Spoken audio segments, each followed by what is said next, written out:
नमस्कार दोस्तों, कैसे हैं आप सब। हमारी चैनल शिव कन्या में आप सभी का स्वागत है।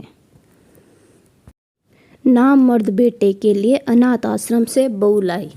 मालती की माँ कौन थी, उसने कभी देखा नहीं था। जब भी माँ की याद आती वो अनाथ आश्रम की वार्डन सरोज माँ की साड़ी का पल्लू पकड़कर खड़ी हो जाती। वो प्यार से सर पर हाथ फेर लेती और उसे ममता मिल जाती। कई बार तो उसके मन में सवाल भी उठता था, आखिर क्यों छोड़ गई माँ उसे।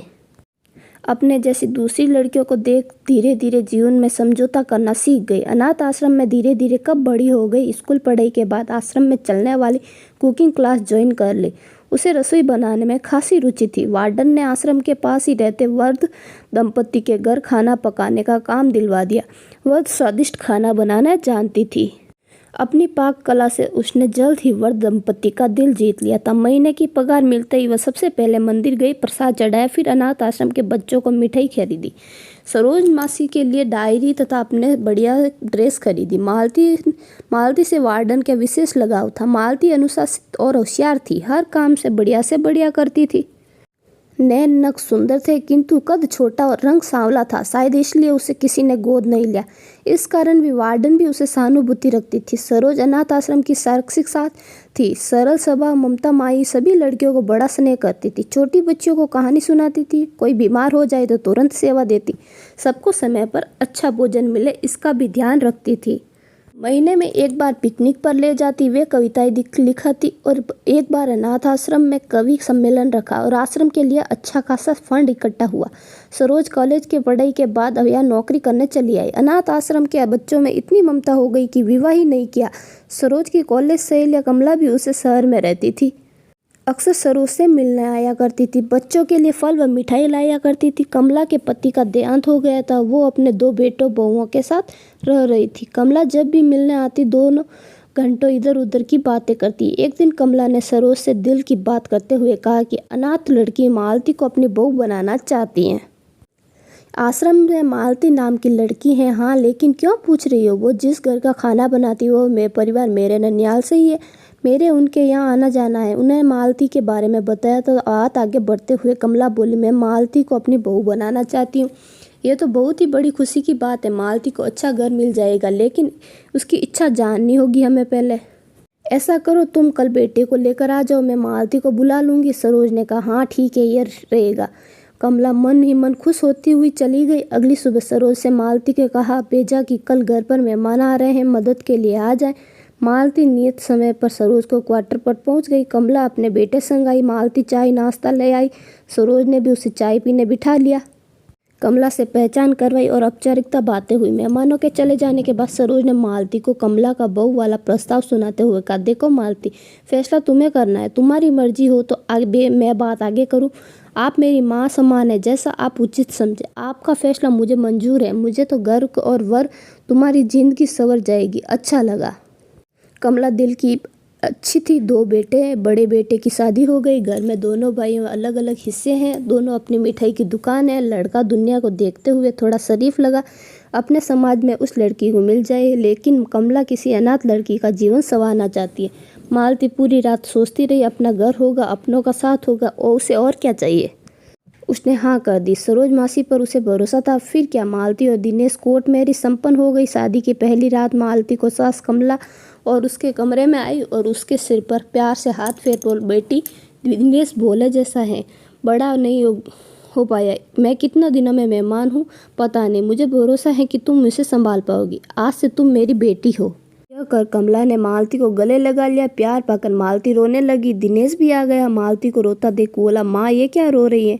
ऐसे अपनी माँ की याद आ रही है। हाँ बेटा, अब तुम दोनों सो जाओ। सुबह पूजा रखी है। सभी रिश्तेदारों के लिए भोजन भी रखा है। मालती जल्दी नहा धोकर तैयार हो रही थी। सासू माँ चाय लेकर आ गई। माँ, आपने कष्ट क्यों कहा, मैं बना लेती। सुनो बेटे, आज से हम तय कर लेते कि जो पहले उठेगा चाय वही बनेगा। कोई बंधन नहीं, कोई नियम, ठीक है माँ। दिनेश बच्चे की तरह अभी भी तक सो रहा था। चाय पीकर सास बहू मिलकर पूजा की तैयारी करने लगी। पूजा के बाद भोजन की व्यवस्था थी। शहर में रहने वाले सभी रिश्तेदारों को आमंत्रित किया था। उपस्थित रिश्तेदार अनाथ कन्या को बहू बनाकर लाने पर कमला की प्रशंसा कर रहे थे। सभी मेहमानों के चले जाने के बाद कमला ने दोनों बेटे दुकान चले गए। अब घर के कमला अपनी दोनों बहुओं के साथ बैठी थी। कमला ने बड़ी बहू रानी से कहा, तुम दोनों आपस में बतिया लो, मैं तनिक आराम लेती हूँ। बड़ी बहू रानी ने मालती को मुंह चिढ़ाते हुए कहा, तुम क्या पूछे, तुम्हारी ना माँ है न पिता है, न भाई है न बहन है, ना कोई गांव है, तुम तो अनाथ आश्रम से आई हो। मैं अपने बारे में बता देती हूँ। मेरा पियर कानपुर में है, पिताजी और भाई की रहने की दुकान पर है। पिताजी और ससुर जी की आपस में मित्रता थी, हमारे यहाँ आना जाना था। एक दिन मुझे देखा तो मेरा हाथ मांग लिया। 4 बज गए, चलो चाय बनाकर सासू माँ को उठाते हैं। रानी ने कहा। इधर कमला अलार्म लगाकर सोई थी। जैसे ही जागी बहुएं चाय ले आई। चाय पीकर कमला मालती से बोली, चलो मालती, हम सरोज से मिलने चलते। रास्ते में एक गार्डन में बैठकर कमला ने मालती से कहा, मालती मुझे माफ़ करना बेटा, मैं तुझे जो कहने जा रही हूँ वो बड़ा ही कठोर सच है। देखो बेटी, दिनेश शायद बच्चे पैदा करने में सक्षम न हो, कदाचित तुम्हें शारीरिक सुख भी न दे पाए। तू चिंता मत करना, बच्चा तेरी कोख से ही पैदा होगा। मैंने जानी मानी डॉक्टर से बात कर लिया, सब ठीक हो जाएगा। इससे मेरा स्वार्थ समझिया ममता, मैं भी 8 साल के बाद ही विधवा हो गई थी। मैंने भी बच्चों के सहारे से जिंदगी जी है। मालती चुपचाप सुनती रही। उसने अपना भाग्य समझकर स्वीकार कर लिया। सरोज ये सब नहीं जानती, तू इसे मत बताना, मेरी विनती है। अगले ही दिन कमला दिनेश और मालती को लेकर डॉक्टर के पास गई। डॉक्टर कमल बहुत ही काबिल डॉक्टर थी। वह बहुत ही दंपतियों को संतान का उपहार दे चुकी थी। डॉक्टर कमल ने कहा, मालती और दिनेश का इलाज शुरू करने के लिए कमला को कुछ टेस्ट शुरू करवाने का आदेश दिया और 7 दिन बाद आने को कहा। एक शाम कमला का बड़ा बेटा मिलने आया। मालती चाय नाश्ता बनाने में रसोई में चली गई। तभी जेठ जी की आवाज़ सुनाई दी, माँ आप इलाज में इतना बड़ा रुपया क्यों बर्बाद कर रही है? ये काम नियोग में से भी हो सकता है, मैं कब काम आऊँगा? खबरदार जो फिर ऐसी बात जुबान पर लाई तो।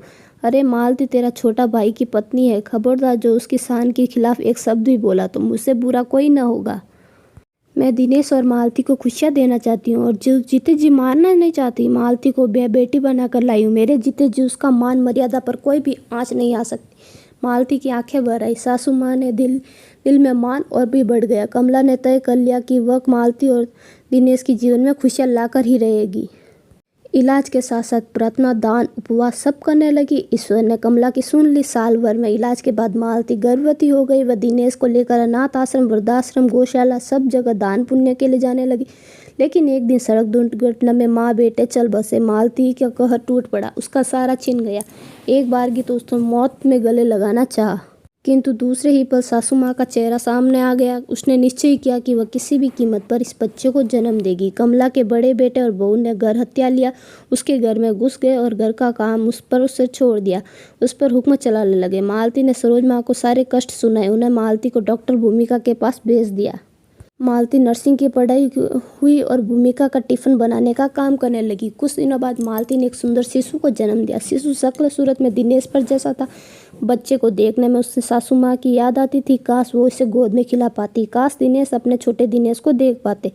बच्चे का नाम देवांश रख दिया। नर्सिंग का कोर्स पूरा होते ही डॉक्टर भूमिका ने उसे अपने वार्ड में ड्यूटी पर रखवा दिया। देवांश की परवरिश अच्छी तरह से हो रही थी। मालती अक्सर सरोज माँ से मिलने आ जाती थी। दिनेशांश स्कूल जाने लगा। पढ़ने के लिखने पर होशियार था। देवांश भूमिका आंटी से बहुत प्रभावित था। मुझे भी बड़े होकर डॉक्टर बनना है। डॉक्टर भूमिका मार्गदर्शन से मेडिकल कॉलेज पर पहुंच गया। डॉक्टर की पढ़ाई पूरी हो गई। देवांश की कामयाबी से मालती बहुत खुश थी। देवांश को सरकारी हॉस्पिटल में नौकरी मिल गई। देवांश ने उसे नौकरी छोड़ आराम करने के लिए कहा, किंतु मालती समझाते हुए कहा, बेटा मैं खाली घर पर नहीं बैठ पाऊंगी। हाँ तुम शादी कर लोगे, बच्चे हो जाएंगे, तब मैं नौकरी छोड़ दूंगी। ठीक है माँ, जैसी आपकी इच्छा। देवांश अपनी सहकर्मी डॉक्टर दिव्या से प्यार हो गया। मालती की अनुमति से दोनों का विवाह हो गया। दिव्या के पिता विदेश में थे। दिव्या को भी विदेश ले जाना चाहते थे। दिव्या देवांश को विदेश चलने के लिए मजबूर करने लगी। देवांश की माँ को छोड़कर विदेश जाने का कतई मन नहीं था। दिव्या और देवांश में आए दिन झगड़े होने लगे। एक दिन मालती ने सब सुन लिया। मालती नहीं चाहती थी कि उसके बेटे की शादी टूट जाए। मालती अपने बेटे की खुशी में ही खुश थी। उसे देवांश के विदेश जाने के लिए मना लिया। विदा करते हुए बहुत रोई थी। बेटा मेरी चिता को अग्नि देने जरूर आ जाना।